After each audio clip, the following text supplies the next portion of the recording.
Hello everyone, Mr. UW here, and as promised, I'm going to make this video about the automatic terminal crimping machine that we recently bought.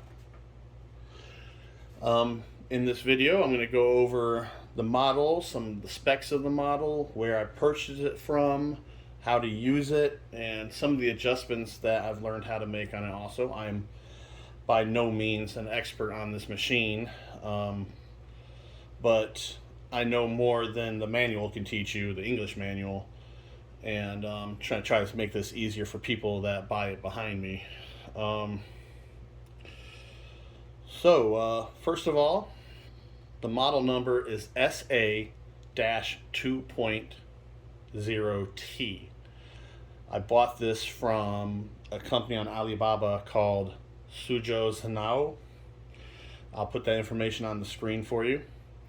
The machine is sold in 220 volts, but you can get a 110 volt version made for extra money. I opted to just go for 220 volts because it's pretty cheap to just buy a transformer.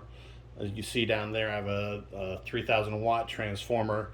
The machine only uses 750 watts, so a 1000 watt transformer can be had pretty inexpensively. This just happens to be a transformer. I use my wave soldering machine, but I pulled it up here to get this machine started while I wait for the other one. Let's see. For demonstration purposes, the terminal I'm using is for JST NH series connectors. I use them a lot, and we're using them for the CPS-1 The terminal I'm using is SHF-001T-0.8 SS, but it'll also work with the BS variant. Both terminals are basically the same size, so they'll both work. As a side note, this machine does use spools of terminals. You can't go and buy the individual terminals that a lot of places sell for hand crimping. You do need a spool, and I'll put a picture of what a spool looks like. But I'm also, part of this video is going to be showing you how to load the spool so that the machine takes the terminals and feeds them. I'll get that in a little bit. Let's talk money right quick before I get to showing how everything works. As of, this is May 2022, the price of this machine was $530 in 220 volts. If I wanted 110 volts, it would have been $699 for just the machine. Now that does not include the applicator or the crimp mold. This is the applicator crimp mold right here. That whole part comes off. I'll show you that later. That part is $145 each. The reason why it's important that it comes off is because you can have them set up for individual terminals, and you can literally in 30 seconds switch from one terminal type to the next terminal type just by unscrewing it, removing it, putting a new one in, and then tightening it, and you're ready to go as long as you have it adjusted. So $145 every time, for every applicator you have. If you use a bunch of terminals, if you use as many different ones as you want, as long as you can justify the cost. $145 is not that bad if you ask me. Let's see. The shipping is what was the most expensive part of this. The shipping was $799. The reason why is because it was express shipped. There's no other way for this company to ship it. They don't ship it slower. It has to be express shipped. And it's 55 kilograms. That's about 121 pounds. It's heavy. So that's why the shipping was so expensive. If I had ordered two of the molds to go with it, the applicators, instead of just the one, shipping would have jumped to $869. So it's $80 extra just for the extra applicator. Spare parts that I've inquired about: the blades that are used to crimp each terminal. A new set of blades is $35, which is not very bad at all. The blades, I'm told, do not wear out very frequently, but it's always nice to have spares for the future. Also, the base slash cutter, this part here, that shiny silver part at the bottom there, that's the part that actually cuts the terminal away from the lead as it's feeding. That part is $26. As I said, these prices are all May 2022. They'll probably go up. Shipping's going to be most flexible because of gas, etc. When you order the machine, they'll ask you the part number of the terminal that you are going to use. They'll use that part number to try to order samples so that they can set up the machine for you ahead of time. If they're unable to find samples themselves, they may ask you to send them some samples. Alright, so this is what all comes with the machine. You got the main unit. All of this comes pre-assembled. It also comes with the foot or hand pedal. I use it as a hand pedal. It comes with this arm and this guide to help guide the terminals to the machine. That has to be assembled and placed on the machine. It also comes with this arm that holds the spool. And that's what this is right here. It holds the spool that feeds the terminal. Alright, let me show you how to get her started and what some of these buttons on the machine do. First of all, of course, you have power. Alright, green button turns on the light. You use that to shine right on the terminal so it's easier for you to see what you're doing. Alright, and here we have button up here says clean. It basically means clear the display. This counter keeps track of all the crimps you've done. So you just hit clear and it returns it to 0 for each job. Auto and manual. Green means that it's auto, and whenever you hit the switch, it automatically does a crimp. Manual mode means you control it by hitting the up and down buttons. The reason why you do this is for adjusting. Whenever you make adjustments to the machine, whenever you take the machine apart and put it back together or change the applicators, you want to test the crimps slowly by moving this up and down to make sure everything runs cleanly and doesn't bind up. You can use it to check how deep your or how hard you're crimping. I'll show you some of that a little bit later on about adjusting the crimp and all that. But always put it in manual mode when after you've made any changes, and check to make sure it's running great and slowly before going to full. Because trust me, if you don't check it and you just hit the button and it goes full bore, you're likely to mess something up, and I say that from experience.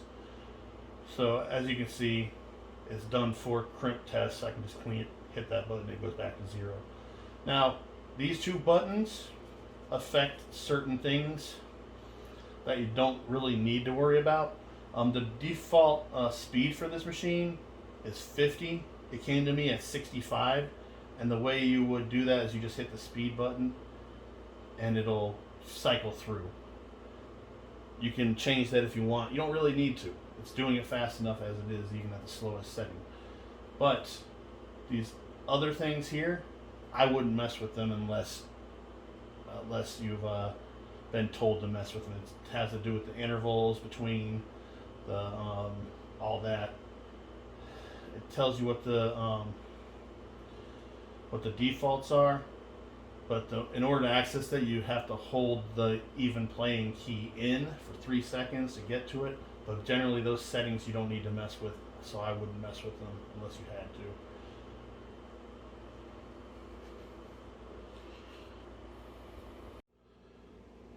Before I show you how to use the crimper, how to load it up, and how to make minor adjustments, I'm going to just show you real quick how easy it is to change the applicator. So literally all you have to do is unscrew this block right here, And once that's unscrewed, you take this, slide it out. And then if you're changing to a different terminal or whatever, you just put it back in, bottom first. And then you tighten it back in.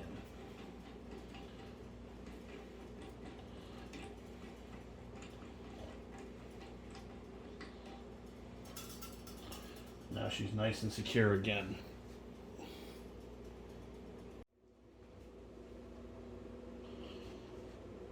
Alright, so let me just show you some parts of the actual crimp applicator and how they work. These are your top blades. Your bottom blades are behind here. I can show you that real quick.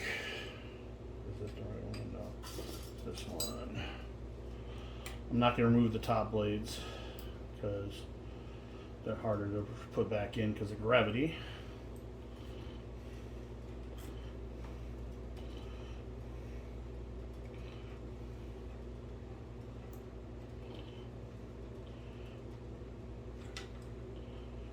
Alright, so this part here, this is the base cutter. You see on the back here there's a thread for that feeds the, like when it comes through, it feeds through there, and every time it presses down it cuts the terminal. So this is also what removes the terminal from the strand. But behind it are two blades, 1, 2, and that's for the two crimps for each terminal. Each terminal crimps one time to, see it right here, one time to the actual exposed wire and the second time to the sheath of the wire so that it doesn't move around. And that's what the two blades represent. Their size, as you can see, it says 2.3 by 1.8. The top blades match the same numbers, so you have to line them up. If you don't line them up, crazy stuff happens. For example, the smaller of the two top crimps, if you misalign it, is going to grab the blade that's misaligned to, and it's going to actually pull it up and stop the crimp from feeding properly, let alone not properly crimping the wire. So I'm going to tighten this up. Now here's a pro tip. Do not over tighten this, because if you over tighten this, I'll actually show you what happens. I'll over tighten it. When you come down,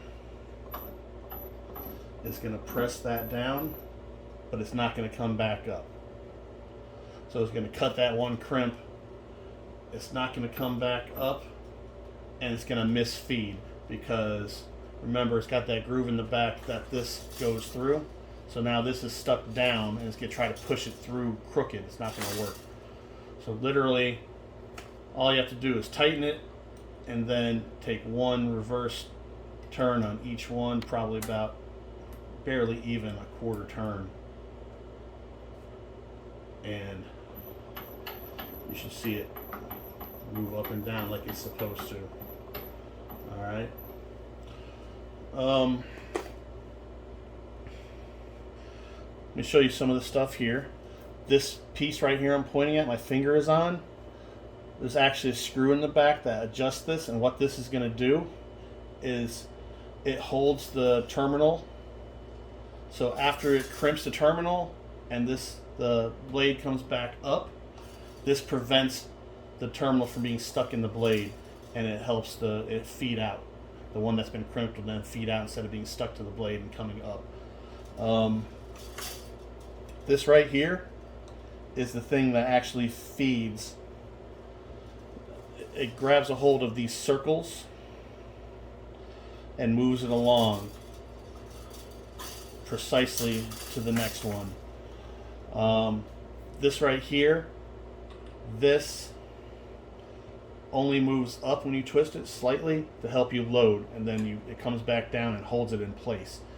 If you're getting misfeeds, it's not feeding correctly. If you're doing it and the thing is going like this instead of just feeding forward, that means you forgot to put this back down. All right. So these two knobs here, these are supposed to do minute adjustments to the blades. I've not figured out exactly how they work, but I've been told you generally do not have to mess with these at all. All right. So the other thing you can adjust is the actual strength of the crimp. It is actually possible to have too strong of a crimp. If it's too strong of a crimp, it almost cuts the crimp right in half as it does it. So what you would do to fine adjust it, let's say it's not crimping tight enough, or it's crimping too tight and it's misforming the crimp. You loosen these two bolts here, or those two there, just loosen them, and then you take your tool and you can adjust back and forth. And as you twist this, it just minutely raises or lowers this to fine tune the crimps, so you can get just the perfect crimp. Once it's where you want it, you just tighten these back, and it's going to keep doing the perfect crimp every time. All right, let me show you how to load it. The way you load it, you'll see there's a guide here. This little thing here. What you're going to do is you're going to split the front and the back crimp underneath this guide. So let's go and loosen this so that it feeds through. You're going to feed this in. Make sure, as you can see, you can only see the back crimp. That's how you want it. That's how it's going to feed it. Now you can't like mess it up. All right. And then you just press down here to lift this part up. You feed that. Remember that the thing needs to go through the little slit in the back of the cutter, and just feed it until it lines up the first terminal, and this should catch in the hole like you saw. Once that's done, remember, twist this to have it come down, and now you can't pull out. Even if I push down this, I can't pull the terminal out. Whereas if this was up and I press down, I could pull it out. So there we go. It's nice and secure. Alright, so as mentioned before, when you adjust things, when you take it apart, put it back together, and you want to get ready to start crimping again, you need to put it in manual mode and check to make sure that everything is running smoothly, everything's aligned, nothing's going to bind up, and that your crimp is proper. So I got it in manual mode. Let me see, put this in here, and I'm going to slowly have it come and do the first crimp. Alright, now I'm going to inspect it. Alright, looking at both crimps, and we see that the first and the second crimp were done properly, not too strong. If it was done too strong, it'd be like so flat you would almost see the crimp breaking apart. So everything went well, so let's put it in auto mode. You stick the wire sheath in there, line it up with the two crimps, the wire with the front crimp and the sheath of the wire with the back crimp, and just hit the button. That's all you gotta do. After you do a few, then you can do it really fast. Line it up. Switch. You don't have to be perfect because the blades kind of guide everything where it needs to go also.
I'm going to give you some specs. I'm going to show how it works, show how to do some of the adjustments that I've learned how to do. And